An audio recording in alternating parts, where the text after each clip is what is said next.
Welcome back to another edition of the One Pride Report here as we get set for Sunday Night Football that will occur tomorrow between the Seattle Seahawks and the Detroit Lions.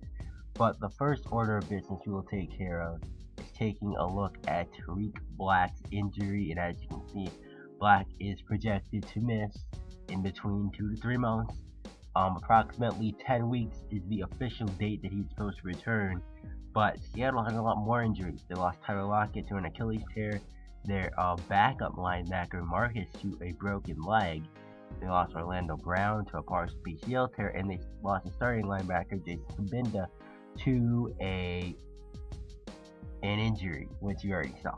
But here's what the Seattle Seahawks did in Week 1. They destroyed the Cardinals 28-10. And first off, I'm just going to give my prediction on this game. As you can see, the Seahawks mollywopped the Cardinals, forcing Luke Hawkins of 3 interceptions. He had a terrible game against Seattle, but my official prediction for this game is, how can you not pick the Lions to beat the Seahawks? You know what has happened the last 3 times these teams have met. The Lions have won in convincing fashion the past 2 times, but overall they've dominated the series ever since Darrell Bevell accepted the job as Detroit Lions head coach.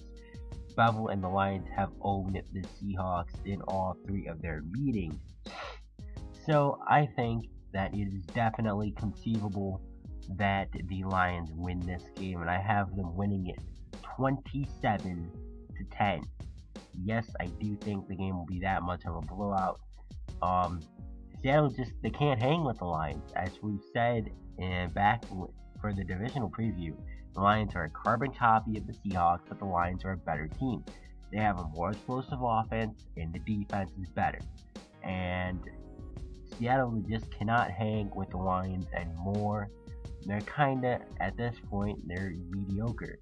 Russell Wilson, he's 31 now. He's starting to get towards the back half of his career. He can only play for so much longer. Thomas Ross getting up there, Doug Baldwin's up there. Tyler Lockett is out for the whole season with the big loss. You can see their receiving core really takes a dip because Jermaine Kearse is now Carolina Panther. But just looking at it, I don't see a way that the Seahawks are able to win this game. I think the keys for Seattle, they need to force turnovers and they need to get points on the board. Russell Wilson has looked terrible against the Lions in the past 3 meetings, which is why Seattle has lost all 3 of those games.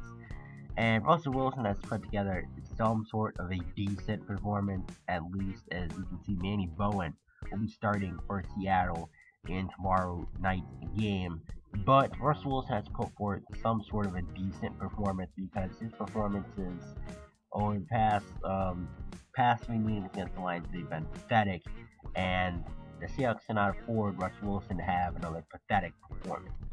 So I think that overall this is going to be a game. It's going to be a tough one for the Lions, but I definitely think they're going to be able to get the job done in the end over the Seahawks.